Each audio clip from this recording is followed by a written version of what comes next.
Hey, FlimsyLunchTray here, and welcome to World of Warships, back with our intermediate player guide series.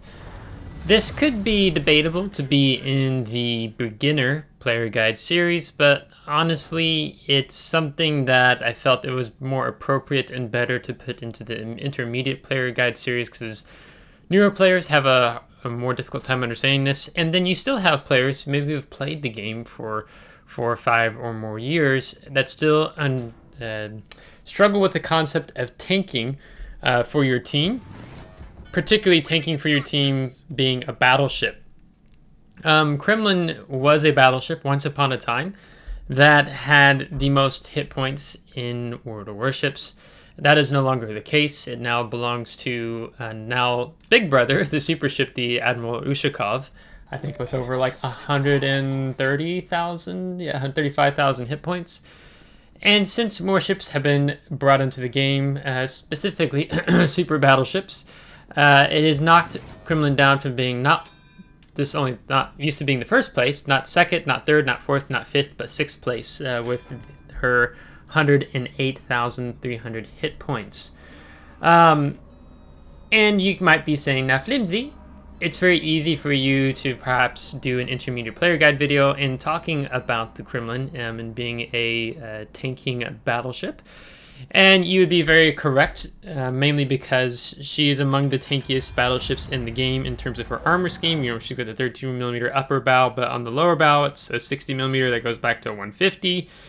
And then the armor belt goes back to a 430, but then the midsection it's a 410, and then the upper armor belt is, what was it, 150 if I remember correctly. I think I'm checking my notes. Yeah, 150.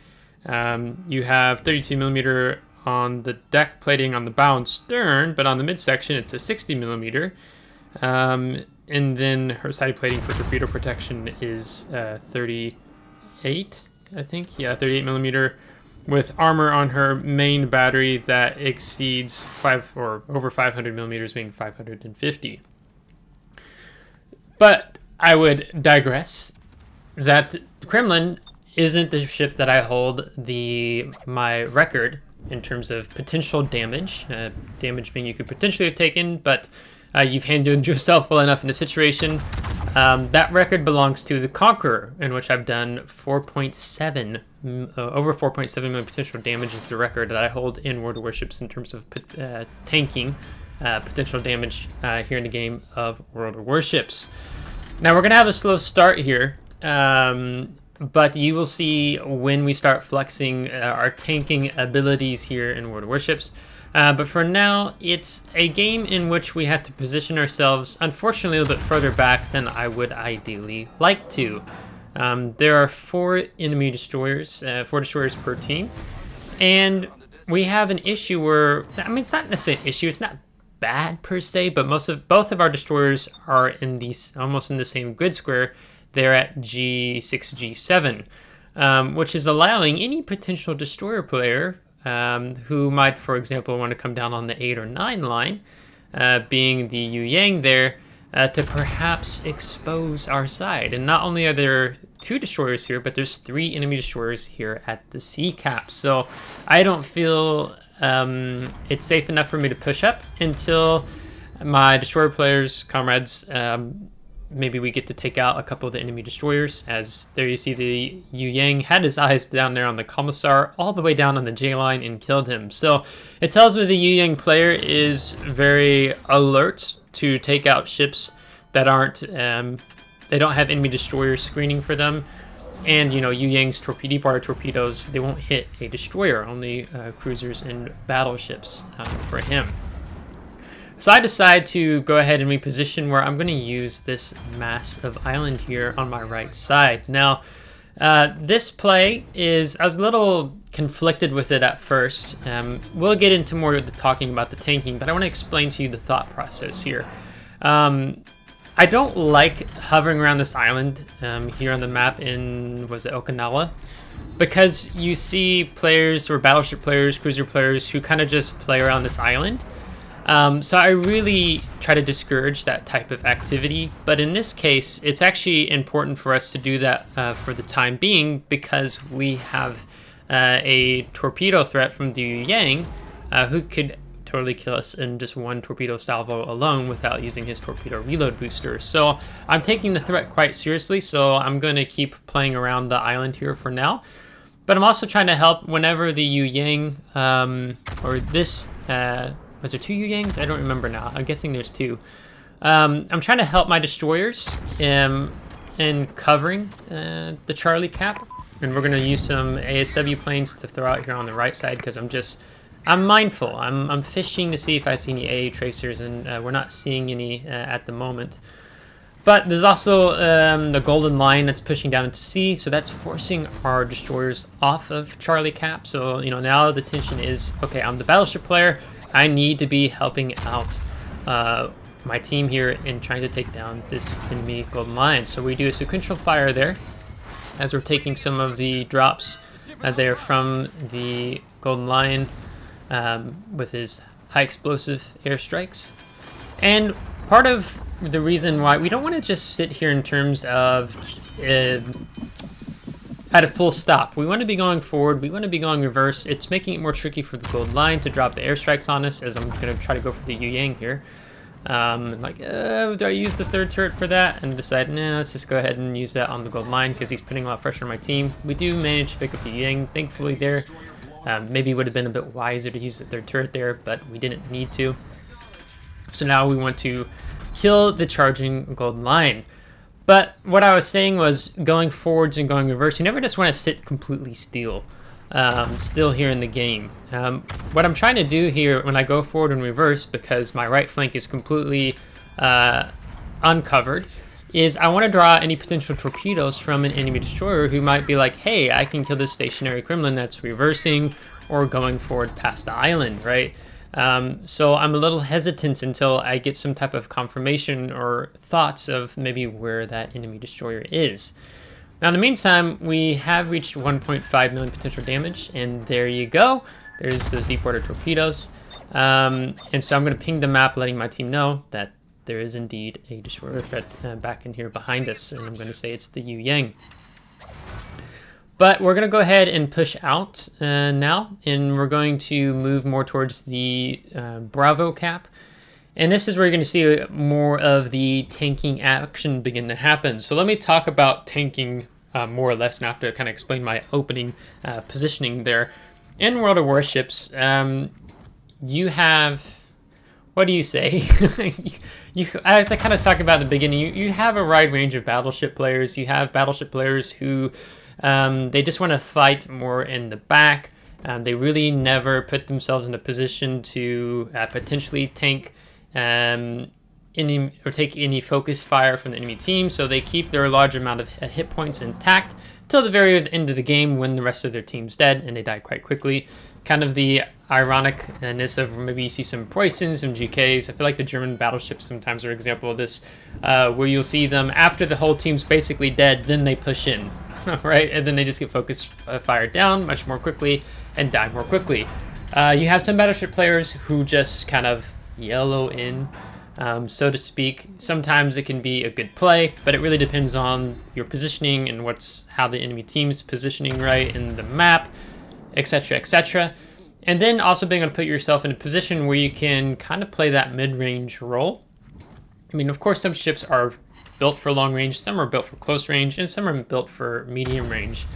However, regardless of what type of battleship we're talking about there, you do need to be mindful of addressing when do I need to begin to take some pressure off of my team. Ooh, a double sit there.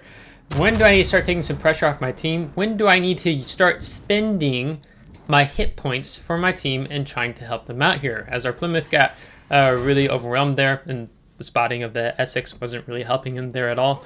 But when do I need to start spending some of my hit points that I can easily share here and helping support my team? So I had made a decision that, now we're on the front line, because the map control is kind of split to a direct north and south versus being diagonal, how it was in the beginning and how the game is evolving. Still close, we've lost 4, they've lost 4, so the game is far from being over yet. But we're going to go ahead and use our first repair party. Now, Kremlin, you start off with only 3 unless you take the commander skill that allows you to take a 4th repair party. So now we're going to go ahead and use it, so then we can start getting it ticked off of cooldown, so we can be ready hopefully as soon as we need it available to us next. But we don't want to overextend too far forward for a few reasons. One is we're trying to play in line with our teammates. You can see we're doing that fairly well. Our destroyers are putting more pressure up on the 8-9 line and kind of moving in. We have a destroyer player who's trying to get some crossfire. He's in the, is he in the 4th Sherman? I can't tell. No, Yu Yang, excuse me. So he could cause any strong threat to a push, for example, from the enemy battleship, I believe it is there in E4, being the Minnesota, and we respect Minnesota's 457mm guns. So I don't want to, if I overextend myself, I'm going to show broadside to him, or that we still have 2 destroyers on the board, and we might have taken torpedoes from the Lu Xun. Maybe he fired those as he turned out, but maybe there's a destroyer there in the mid. But he's gone out, and unfortunately North Carolina's probably going to die here shortly as well. So we've used a damage control party, and now we're going to cycle the heal. The threat now is the Minnesota. We need to try to focus on taking him out, and with our 457s we can be quite punchy with them. So again, we're not just simply sitting still when we tank. We're going forward, we're going reverse. We feel the enemy team is putting a bit of pressure on right now, so we need to try to reverse, take a little bit of pressure off, and then we'll move in again, as you will see shortly. But as I was talking about, in being a battleship player, it's really fundamental to understand when you need to actually take pressure off your team. You need to start spending your hit points, right? There's nothing sacred about you ending the battle with still having 90,000, 100,000 hit points, unless enemy team is just, you get one of those blowout matches, right? But there's nothing sacred of holding on all to your hit points when your whole team is dead. And you see the CVs even putting pressure on us, which is all right. We're just going to repair that engineer. But there's nothing sacred in holding on to all those hit points, right? So if I end a randoms battle with, let's say, 20,000 hit points remaining out of my 80, 90,000, 100,000, then we've made ourselves where we've taken some focus off of our enemy, off of our friendly teammates. And that's ideally what you want to be able to do here in World of Warships. When do you need to be kind of that battleship that kind of just showing off, pushing it a little bit closer to the team, and being able, where I'd say the Slava, that is actually ironically 23 kilometers away and shoots us, versus the Schlieffen, who is within spotting detectability range. So it's kind of funny, but I think the Slava is wanting to try to focus this out. And also when we're moving around here, right, we're able to avoid torpedoes more easily versus just sitting still. Now, as I said, Kremlin, yes, it's a very tanky battleship. It's easy to play that tank role in, but I've had over 3 million potential, 4 million potential damage games in Ohio. I've done it in Montana. I've done over 3 million. Even in the Loria, among the lowest hit points of tier 10 battleships, steel battleships with the 8-457s, I've done over 3 million potential tank damage as we put an animal pelt on the wall. But I've tanked over 3 million potential damage in that ship as well. And it just comes down to positioning well. It's angling right. There's no need to show massive amounts of broadside. But we make our presence known, so we're trying to help push in with our teammates now. We've lost our Schlieffen to the north, as he was really going all in with his secondaries and focusing that enemy Slava, and I think it was either him, maybe it was our CV, that ended up getting the Essex spotted as we were trying to hang on to a salvo for that. So now if the Essex had perhaps been, I don't know, he had to kind of divert his focus throughout the battle, but if he probably focused this more, it would have been more difficult for him. But we also have pretty strong AA with the Kremlin here in World of Warships, even though they nerfed it a while back, or a long time ago, even though that wasn't kind of the main problem with Kremlin in terms of her being quite strong, even now in 2024. But what I want to get across in today's video for you battleship players is there's no need to hang on to all your hit points into the battle. As you become more skilled in the game and understand how it works, especially with your positioning, know when you need to kind of push up and take some pressure off your team, right? Your team is the battle is much harder to tame the victory if you just want to hang on to your hit points the whole game, right? Your hit points will go back to full at the end of the battle. But trying to understand when do you need to tank damage, when do you need to take attention, when you need to take a focus off of your friendly teammates, and they'll be able to help them. It's being a team player. Tanking damage in World of Warships is being a team player in World of Warships, where sometimes you even sacrifice yourself for the betterment of a teammate, right? Sometimes that will happen. I've had happen a few times where maybe you're getting low on health and no, I want this battleship to shoot me. I don't want him to shoot my other teammate. I've seen him. He plays quite well. I'm impressed with him. And he can be maybe the linchpin that wins us the battle, right? As the Slava decides to go broadside to us, despite knowing we're coming, as Essex was still flying around, spotting here on the team. So that's going to be our 4th kill with 175,000 damage. And now we've tipped over 3.1 million potential damage as Montana is there in the back.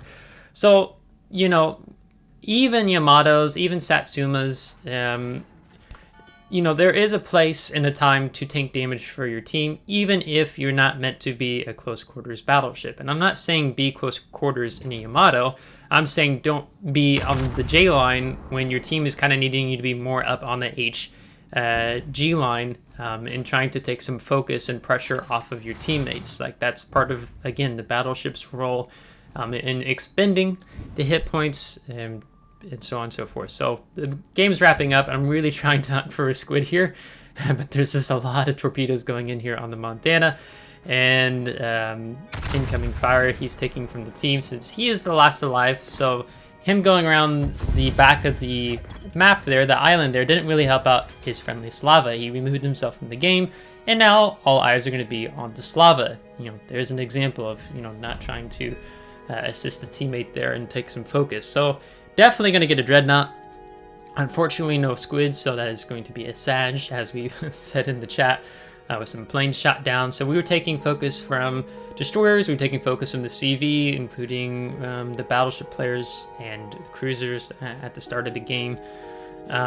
So understand your ship, understand its armor scheme to help know whether or not you can play to the strengths or not. You know, the deck armor helps us a lot with high explosive strikes, or the air strikes, high explosive air strikes from the Golden Lion as an example, as we're going to top the team with 2.3k XP. And then all said and done, again, our potential damage was that 3.1 million. We took 133,000 damage. So we definitely worked through the heals and firing only armor piercing. We didn't use any high explosive here in the game. And with Kremlin's 457s, you know, we can overmatch 30mm, but not 32mm. We need a 460mm or higher to overmatch 32mm here in the game. And this is what it looks like with premium accounts. So that is the intermediate player guide series for today. Is tanking for your team here in World of Warships, especially as you get higher tier. It becomes more important to understand that, and also knowing, you know, there could be another topic talking about when do you need to disengage, and that's typically just paying attention to your team's positioning around you or on the mini map, as an example. But you know, far too often you perhaps can have more passive battleship players here in the game. In general, you know, sometimes I find myself, oh, I'm being a little too passive today. I need to be able to push up a little bit more. So not just to critique players I see being passive, because I can be a passive battleship player too sometimes. So, you know, if you're hopping from a Yamato to a Schlieffen or GK, you know, the ships play quite fundamentally different. And you can't play Schlieffen on the J line as an example. You need to be pushing in. So understanding your ship's strengths and its weaknesses, but importantly, the armor scheme, and knowing that, you know, the hit points are a resource and you need to be spending them here in the game in World of Warships, and being a team player and taking for your team. So with that being said, if you liked today's video, give it a thumbs up. If you didn't, give it a thumbs down. Subscribe if you do want to see more. If you're subscribed, thanks so much. I really appreciate it. Thank you to my Patreon supporters. Until next time, take care.